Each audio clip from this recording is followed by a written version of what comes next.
Good morning. I thought I would explain by video chat versus sending a message through Canvas message about what's going on.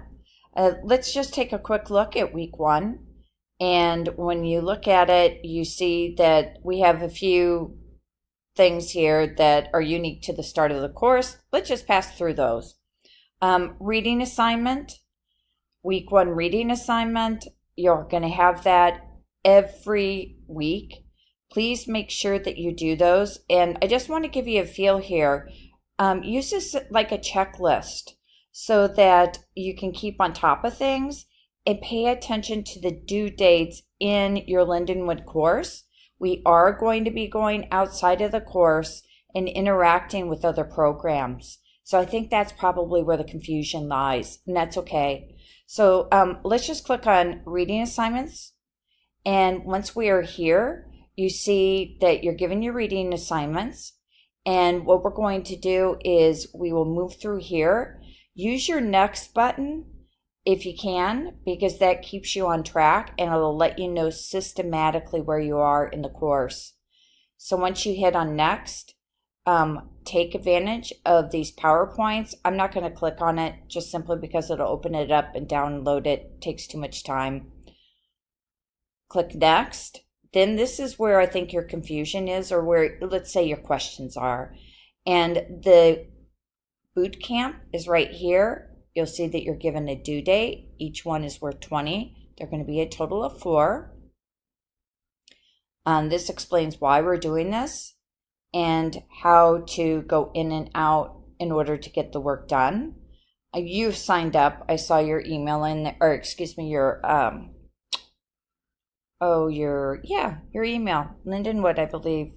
So complete that and make sure you pay attention to these. You're going to want to pay attention to these 4 discussion board posts, because this will distinguish you, the person who's receiving academic credit for their work in the bootcamp course, from those who are not. Then you complete your assessment, and you'll see that assessment is composed of 40 questions. They'll include pieces from Common Sense Economics, the entire part 1, not just the boot camp, and the history course. And then that's it. Then you move on to your next module, which is week 3. Here are your instructions. Please note, you have a similar layout. You'll be given your objectives. You move to the next part, which is the reading and the PowerPoint.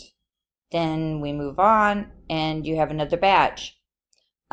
Please note that here this is due Sunday by 12 o'clock. So since you didn't complete part 1, the first badge, you're going to want to strategically plan your time so that you can complete both badges. Both badges, I would say, take probably 3 to 5 hours together. And if you sit down in one setting, you'll be able to plow through them. You can do it. I know it's going to be difficult, but let's just put this behind us, get her done, and ask any questions. Of course, at the end of the week 3, there is that assessment, same kind of layout. It's part 2, and then the reading in the American economic history. Let me know if you have any questions. I'm here. Thank you. Message me in Canvas. Talk to you later. Bye.